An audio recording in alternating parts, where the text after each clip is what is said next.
Bismillahirrahmanirrahim. Assalamualaikum warahmatullahi wabarakatuh.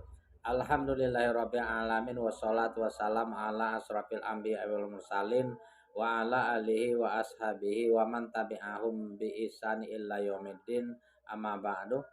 Sahabat seiman yang dimuliakan Allah Subhanahu wa taala dimanapun kita berada, hendaknya kita selalu bersyukur kepada Allah Subhanahu wa taala atas limpahan rahmat, taufik dan hidayahnya, sehingga dengan nikmat yang diberikan itu kita selalu syukuri, maka akan ditambah nikmat yang akan kita dapatkan dari Allah Subhanahu wa taala, ya, dengan mengucapkan alhamdulillahirabbil alamin.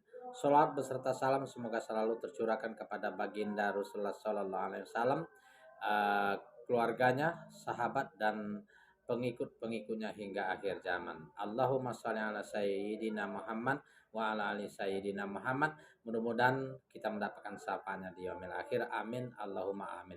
Sahabat seiman yang dimuliakan Allah Subhanahu wa taala dimanapun kita berada, mari kita sama-sama berdoa. Mudah-mudahan kita istiqomah di dalam beribadah kepada Allah Subhanahu wa taala sebagaimana tujuan kita diciptakan oleh Allah Subhanahu wa taala ini tiada lain kecuali hanya untuk beribadah. Ingatlah itu. Hanya untuk beribadah. Wa ma khalaqtul jinna wal insa illa liya'budun. Maka perlu kita ketahui bahwa di dalam beribadah itu kita harus fokus kepada siapa kita beribadah, ya, kepada siapa, apa tujuannya, ya. Maka Allah Subhanahu wa taala berfirman di dalam surat At-Toha ayat 14 yang berbunyi Bismillahirrahmanirrahim. Innani anallahu la ilaha illa ana fa'buduni wa aqimis sholata li zikri. Jadi surat At-Toha 14 ini singkat sekali. Ya, di zaman Nabi Musa alaihissalam Allah Subhanahu wa taala memperkenalkan dirinya kepada manusia, pengikut Musa waktu itu, bahwa dialah Allah, tiada Tuhan selain Allah yang berhak dan patut diibadahi. Ya. Dalam hal ini Allah Subhanahu wa taala juga bermaksud melarang manusia untuk beribadah selain kepada Allah. Ya kan? Innani anallahu la ilaha illa ana. Akulah Allah, akulah Tuhanmu yang berhak. Tiada Tuhan selain Allah.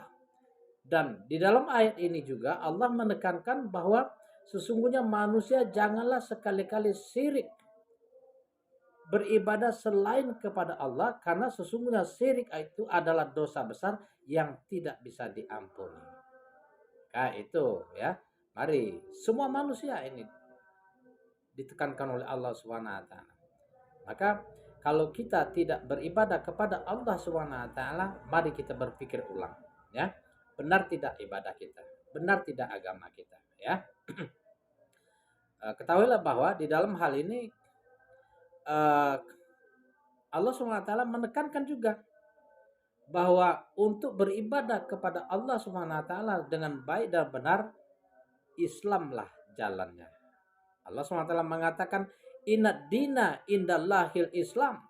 Tidak ada agama yang diterima benar dan diakui Allah kecuali agama Islam.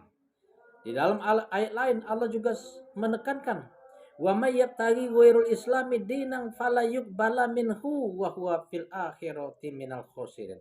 Dan barang siapa mencari agama selain Islam, maka hidupnya akan sia-sia, karena amal, ibadah dan perbuatan selama hidup itu tidak ada gunanya, dan nantinya di hari kiamat atau pada hari akhir dia akan menyesal dan termasuk golongan orang-orang yang merugi. Untuk itu kita tidak mau jadi orang rugi.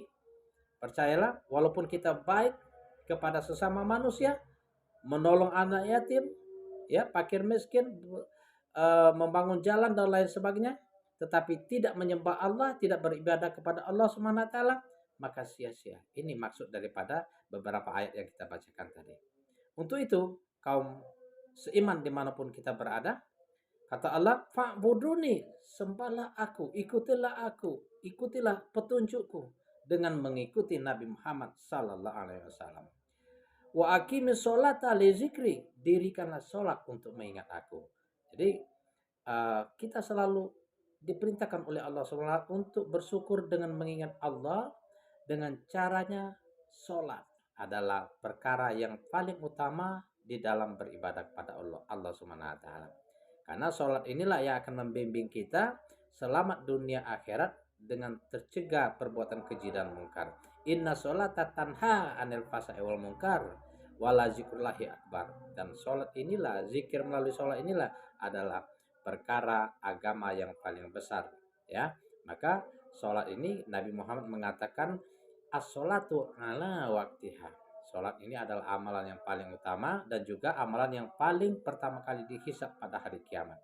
Ya, mari kita tingkatkan ibadah kita khususnya sholat, ya. Ya,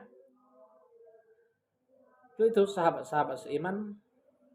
Mari kita berpikir bahwa di dalam ayat tadi Allah Subhanahu wa taala yang pertama kali menekankan bahwa dialah Allah, dialah yang berhak untuk diibadahi, disembah, ya, untuk dipatuhi.